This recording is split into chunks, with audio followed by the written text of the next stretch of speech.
Okay, I think we'll get started. Thank you for coming. My name is Kent Estey, and I come from the little village of Natawash on the White Earth Reservation. I think we have about 800 people now. We have a little school there, a Natawash Community Charter School, and we have about 150 students in there. And we're really small. One store, one school, a few churches, that's it. That's it. It's really nice to see you. Thank you for coming out and taking some time out of your day. This Hope and Healing exhibit took a lot to put together for me. This Hope and Healing theme is really all about telling your story. I began creating these pieces, especially those pieces over there, those pieces in 2020 during the pandemic. And during that time,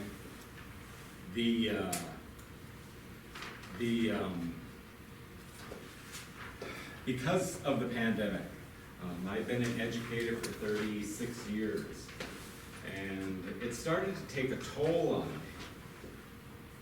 And maybe some of you have experienced that too over the last couple of years.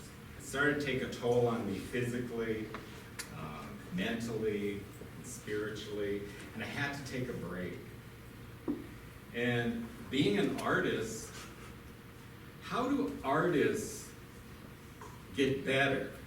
Or how do they express themselves? We're the fortunate ones because we have our art. And that really is a way for us to speak. Those of you that don't have that, aren't the artists, you gotta find a different way to speak. And tonight is all about telling our stories. This is how I spoke. They're speaking to people through my art. Tonight, I'm going to use, before we begin, I'm going to use the word Indian. Sometimes you'll hear me say Anishinaabe, you'll hear me say the people, but most of the time, I'm going to say Indian because the person I'm talking about used that language back in 1978.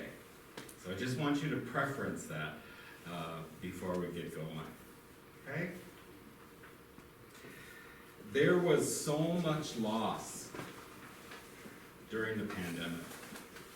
We're still experiencing it today. You know, all of us, I think, lost something. We lost somebody. We lost family. We lost friends. We lost jobs. We lost security. We lost, some of us lost our way of life. We've all had to experience, we've all experienced some type of loss. So, how do you heal from that? How are you healing from that? You notice on some of my paintings, you'll see those metal washers that my mother-in-law says, I don't get it.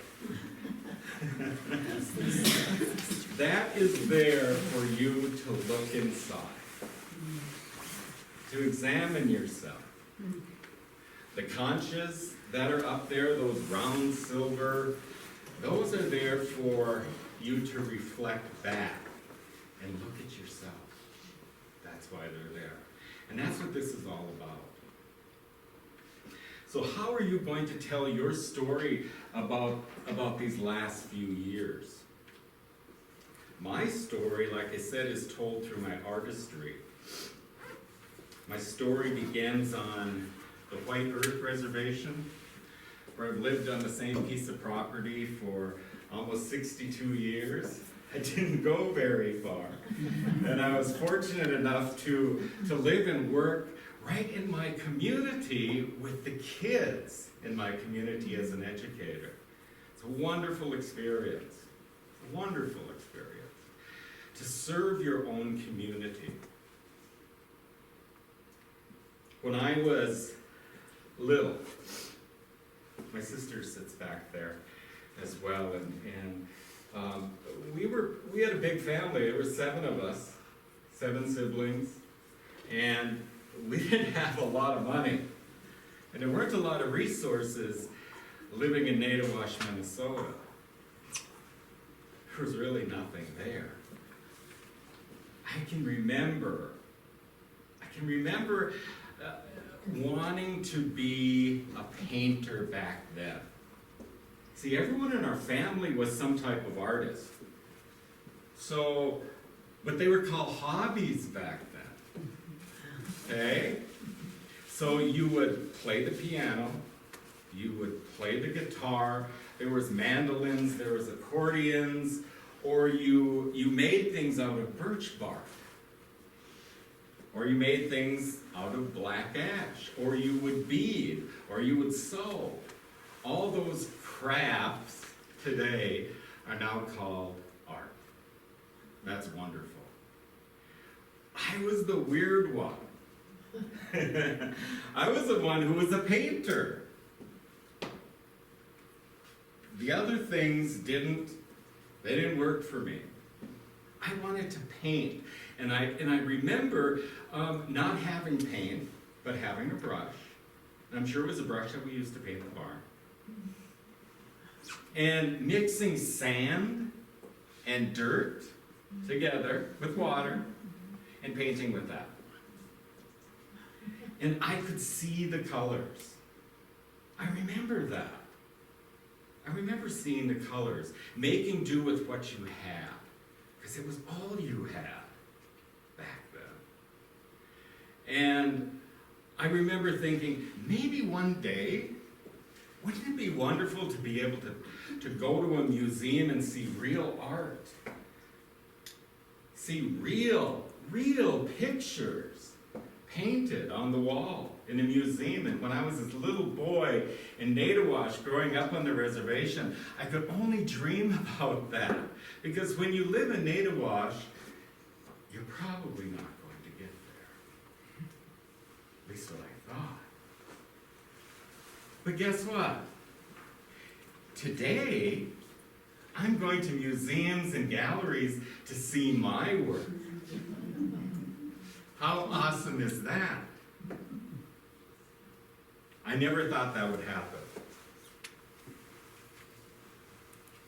You know, as you look at these paintings and these pieces, I hope you feel something. I hope something catches your eye. A lot of times I'll use metallics and I'll use different things in the pieces just to catch your eye, just to make you look a second time, or look and spend